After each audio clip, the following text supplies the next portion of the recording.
Herkese salam dostlar, kanalıma videoma hoş geldiniz. Bugün yeni bir videoda karşınızdayım. Videoyu geçmeden evvel dostlar, kanala destek olmak için abone olabilirsiniz. Videomu beğendiyseniz like atabilirsiniz. Həmçinin Telegram kanalımıza hər birinizi gözləyirəm. Linki şərhlərdə olacaq dostlar. Şərhlərdən Telegram kanalımıza daxil olub takip edə bilərsiniz.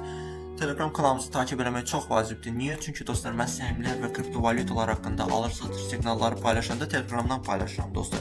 YouTube'dan yəni video halında hər dəqiqə video paylaşa bilmirəm.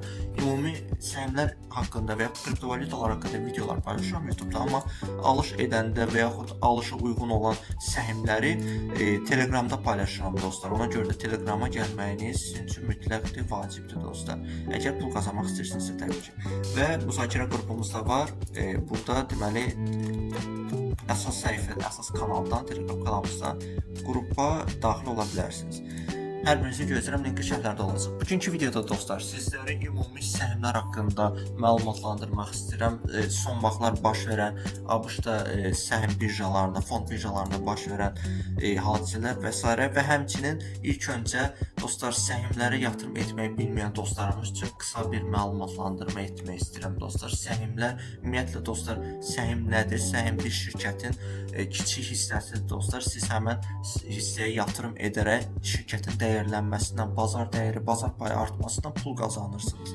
Şirkət müəyyən hissəsini birjalara buraxır, sənədlər halında və siz o sənədlərin bir hissəsini elektron formada, məsələn ABB-dən, Real Bankdan, Yellow Bankdan, bir bank investdən alaraq səhmləri, əgər səhmlər dəyərlənərsə, şirkətin gəlirliyi artarsa, siz buradan pul qazanırsınız dostlar.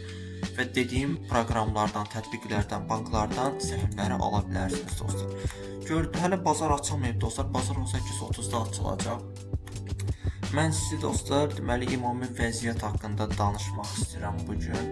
Deməli Nasdaq-a baxaq. Nasdaq-la S&P 500 demək olar dostlar, hardasa eyni səviyyə göstərir.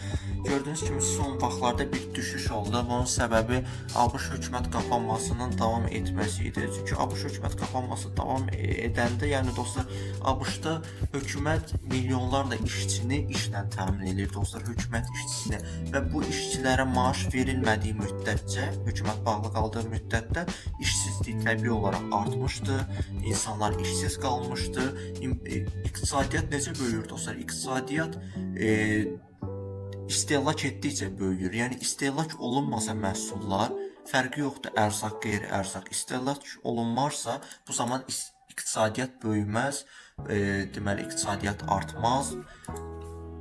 Bir ölkə inkişaf etməz dostlar. Ona görə də bir ölkədə işsizlik səviyyəsi, bir ölkədə hökumət önəmli rol oynayır hal-hazırda. Niyə? Çünki hökumət həmişə dövlət sektorunda, yəni özəl sektordan, demək olar, bir çox dövlətlərdə böyük bir işçi kütləsini işlədir və maaş verir dostlar. Bunlar işsiz qaldığı müddətdə iqtisadiyyat yavaşlaya bilir, işsizlik arta bilir və istehlak da təbii ki azaldığına görə iqtisadiyyat da yavaşlayır və mənfiyə doğru belə gedir. ABŞ-da da bu proseslər olmuşdu, ancaq hal-hazırda hökumət açıldı, yenidən açıldı. Bu yaxşı xəbərdir və gördüyünüz kimi 24.600 nöqtəsindən qalxışa başladı. Hal-hazırda bazar açılışı öncəsi mənfidədir olsa, bunun bir çox səbəbləri var əslində. Çünki artıq böyük fond birjaları, böyük hedge fondları öz səhmlərini satırlar dostlar. Yəni bir çoxları və hətta bunu satır. Həmçinin Warren Buffett də öz səhmlərinin böyük hissəsini satmışdı. Bu düşüş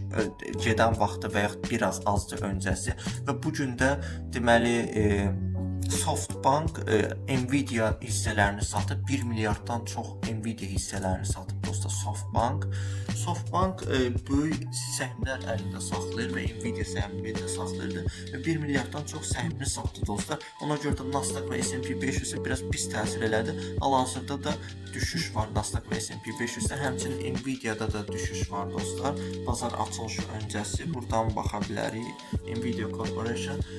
Nvidia düzdür, hal-hazırda yaxşı məbləğlərdədir, deməli $195 səviyyəsində, amma gördüyünüz kimi düşüş var. Niyə? Çünki 1 milyarddan çox səhmi satılır. Dostlar, biz bu Nvidia səhmini deməli yay vaxtı, yay ayıdır, səhv etmirəmsə, təxmini olaraq $100 dostlar, mən sizlərə məsləhət görmüşdüm Telegram kanalında. Yəni Telegram kanalı yeni açanda Nvidia, Oracle səhmləri tövsiyə etmişdim. Onda da deməli Trump'ın tariflər tətbiq etdiyi günlər idi və o dövrdən dostlar Nvidia əlimdə bir neçə səhm saxlamışam, az da olsa saxlamışam dostlar Nvidia səhmlərini və hal-hazırda $195 çox yaxşı səviyyədir. Çünki mən bu səhmləri sizə də məsələn gördüyüm vaxtı $100 və yaxud $110, $115-dan işləm görürdü bu səhmlər. O vaxtdan almışam.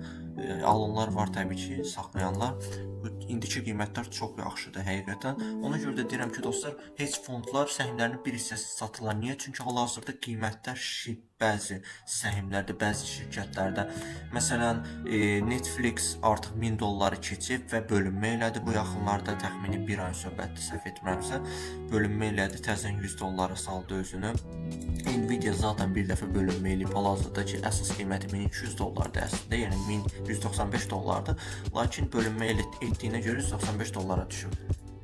Yəni belə dostlar, səhmlərin qiyməti ona görə qeyri-stabildir, satışlar falan var. Lakin dostlar, bizim yatırım etdiyimiz bəzi səhmlər var ki, kart səhmi məsələn, artıq öz dibini görmüş səhmdir və 5 gündür artıq özünü müsbətə çıxarda bilib. Məsələn, Femi səhmi dostlar, maliyyə proqnozu gəlmir, bu gün gəlməlidir. Əslində, bu gün sonuna kimi bəlkə də gəlmədi. Niyə gəlmədi dostlar? Biotexnologiya şirkətlərində deməli işlər biraz qarışıqdır dostlar, başqa şirkətlərə nisbətən. Yəni orada hesabatları hazırlamaq o qədər də asan deyil və uzana bilər bu deməli hesabatlar. Ona görə bəlkə də bu gün də gəlmədi. Ola bilər dostlar, heç birimiz heç nə bilmirik. Çaş ki, həmən şirkətdə bir tanışım işləyərdi, məlumat verərdi mənə, mən də sizə məlumat verərdim. Amma heç bir tanışım işləmədiyinə görə və şirkət heç bir məlumat vermədiyinə görə hal-hazırda əlacsız məlumat gözləyirik dostlar. Amma şirkət yaxşı qalxıb dostlar. 60 sentdən almışdıq biz deməli Femi səhmini, hal-hazırda gördüyünüz kimi bazar açılışı öncəsi 98 sentdir. Yəni biz 60% yaxın qazanc qazanmışıq bu şirkətdən dostlar. Dragonfly səhmi 30 sentdən almışdıq. Hal-hazırda 88 sentdir bazar açılışı öncəsi. Hətta 2.50-yə də qalxmışdı, $2.50 qalxmışdı. Deməli, baxın, burada gördüyünüz kimi $2.35, $2.50 sentlərə qədər qalxmışdı. Hal-hazırda düşüşlər nəyə görədir? Son düşüşlərin əsas səbəbi şirkət səhm satışı elədi $40 milyon və bu əslində bir cəhətdən pisdir. Niyə? Çünki səhm satışı edərək səhmlərin sayı artırdı və bazarda deməli səhmlərin sayını çoxaldaraq qiymətləri aşağı saldı. Amma dostlar, bu səhm satışı $65 milyon borcun bir hissəsini bağlamaq və texnologiya xərcləyərək deməli şirkətin gəlirliyini artırmaq üçündür dostlar. Əgər 3-cü rübdə 15 noyabrda gəlirliliyi yüksək olarsa, biz bu səhmdə $1 yenidən keçər, bəlkə $1.50 belə qədər artış görə bilərik bu səhmdə. Dragonfly şirkətinə yaxşı böyük yatırım etmişəm dostlar, özüm şəxsən. Yəni düzdür, penny stockdur, lakin bir çox səhmdən daha çox deməli pulum var bu şirkətdə. Yəni Nvidia, Marvel kimi şirkətlərdən daha çox pul yatırmışam bu Dragonfly enerji şirkətinə. Qat-qat çox və bu şirkətdən də ona görə gözləmirəm dostlar. Təbii ki, çox pul yatırdığıma görə gözləmirəm. Şirkətin ümumi işləyişi mənə, deməli şirkətin ümumi aktivliyi mənə bu şirkətə yatırım etməyi və gözləməyi təmin edir dostlar. Yəni ona görə də bu şirkətdə ümidlərim böyükdür. Şirkət hər il gəlirliyini artırır. Ona görə də Dragonfly enerji şirkətindən ümidlərim çoxdur dostlar. Femi qədər. Hətta Femi də daha çoxdur. Çünki Femi biraz biotexnologiya şirkətidir və həmçinin Avropada hal-hazırda böyük satışlar eləyir. Amma Dragonfly enerji şirkəti ABŞ-da çox yaxşı satışlar edə bilir şirkətdir. Yəni hər il satışlarını artıra bilən bir şirkətdir. Burada maliyyə 3-cü rüb maliyyə proqnozunu yaxşı gözləyirəm və bu yaxşı gələndən sonra da səhmlərin dəyərinin daha çox artacağını təxmin edirəm dostlar. Belə dostlar, digər səhmlərə baxsaq, AEVA yenidən öz mövqeyini qaytarıb və daha da yüksəlməyə başlamalıdır. Çünki şirkətə böyük $100 milyon yaxın yatırım gəlib dostlar. Maliyyə hesabatda açıqlamışdım. Bir gələn həftədə bir səhmi daha tanıtma edəcəm.